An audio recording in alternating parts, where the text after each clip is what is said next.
Okay, larga na tayo mga katropa. At titesting natin syempre yung ating bagong bili na mic adapter. Kasama yung Racing Boy na mic. Testing natin siya ngayon. Yung mga nakaraan kasi wala tayong gamit na mic adapter. Kaya medyo yung audio natin talagang marami kang mayronig na mga sakyan. Pero ngayon, testing natin siya ngayon mga katropa habang tayo ay bumabiyahe. Let's go! Ayan, nasa biyahe na tayo. Yan lang kagandahan sa paggamit ng mic adapter na may external mic. Hindi masyadong persado yung pagsalita mo.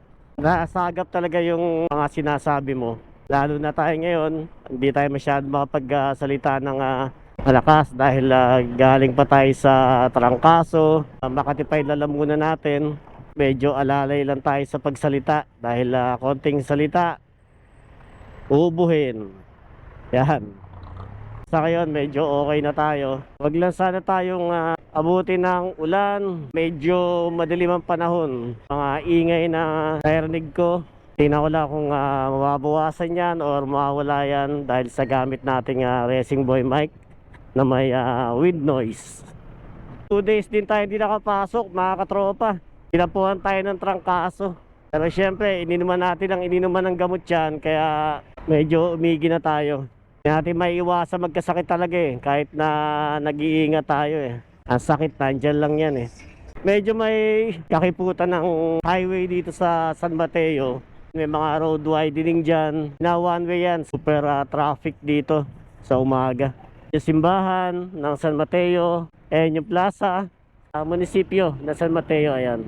Marami na rin mga establishment dito. Mga kilalang kainan, ayan, gaya ng Shakey's, Jollibee, ayan, KFC. Yung barangay Santa Ana, medyo maluwag na rito.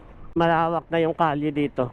Marami din mga motor shop dito. Mga auto supply, tsaka mga gasolinahan. Dito naman yung barangay Ampid. Ito yung barangay kung saan medyo malapit ng palabas ng San Mateo. Medyo malaking barangay din tong barangay Ampid.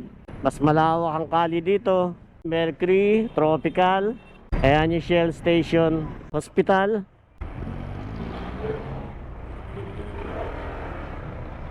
Ayan, dito yan sa may Ampid yung SM City San Mateo.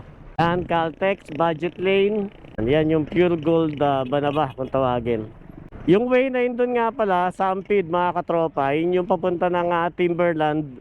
Kung tawagin ay Mountain Bike Capital. Sa umaga, kadalasan talaga traffic dito. Ito yung pabatasan, ayan yung way na yan. Sandigan, labas ng Commonwealth. Pure Gold San Mateo. Ito na yung pinaka-boundary. Yung arko na San Mateo na yan. Pinaka-boundary na yan ng Marikina at San Mateo. Unang bayan dito ng Marikina, ng Kana to, Marikina. Welcome Marikina City. Kabila yan, ayan From San Mateo, pagpalabas kayo, pwede kayo dumaan dito sa Marikina. Pwede rin naman doon sa batasan. Depende kung saan nyo mas gustong dumaan, kung saan banda kayo pupunta talaga. Mahirap lang talagang dapuan mga katropa ng trangkaso. Halos lahat naman tayo experience na magkatrangkaso. Mandyan yung mga panahon na may COVID, pero halos same din naman ng trangkaso. Pero sa akin lang naman, based sa experience ko, yung panahon ng COVID, hindi naman ako totally nagkaroon ng trangkaso. Bahagya lang. Andun pa rin ang paniniwala ko na yung tinatawag na COVID ay trangkaso pa rin. Dito na tayo sa Marcos Highway kung saan syempre mas marami ng sakyan dito. Mas masusubok natin yung talagang pagkakaiba ng naka-mic adapter ka na may external mic kumpara sa GoPro internal mic nya na dati yun ang gamit natin. Malalaman natin yung difference mamaya. Ginawa ko lang muna ngayon is ganyan, puro salita lang. Kagagaling nga lang po natin kasi sa trangkaso, kaya layo lang po muna tayo. Siyempre medyo nagpapagaling pa.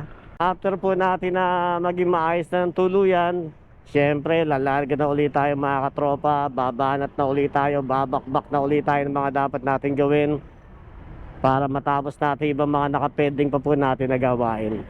Well, alam ko naman na goods ang performance ng Racing Boy. Kaya alam ko na malinaw naman tong ating audio ngayon.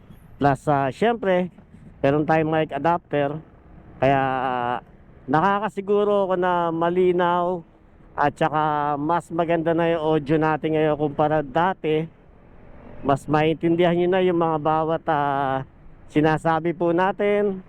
Kaya tinesting ko lang siya muna ngayon, syempre para malaman totally kung ano yung pagkakaiba talaga ng gamit mo ay internal mic ng GoPro kumpara sa external mic ng Racing Boy na connected po sa mic adapter. Yun lang muna mga katropa. Ingat lang po kayo palagi. Abang lang po sa mga iba pa natin mga gagawin ng mga video. Yung mga tatapusin pa po natin, marami pa po tayong gagawin. Tuloy-tuloy lang po ang larga mga katropa.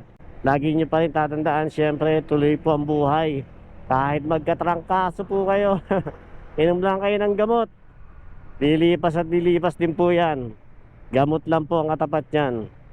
Laban lang, syempre mga katropa. Yan, at syempre RS.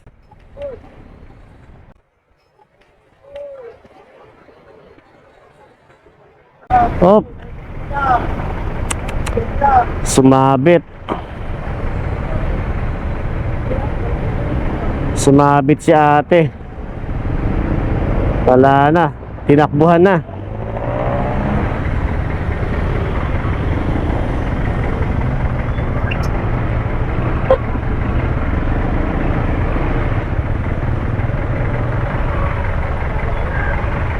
Tabi na lang muna kayo, te. Tabi po muna kayo. Wala na, tinakbuhan na kayo. Kaya nga, yan na. Kawawa naman si ate. Buti lang, safe si ate. Ingat na lang po.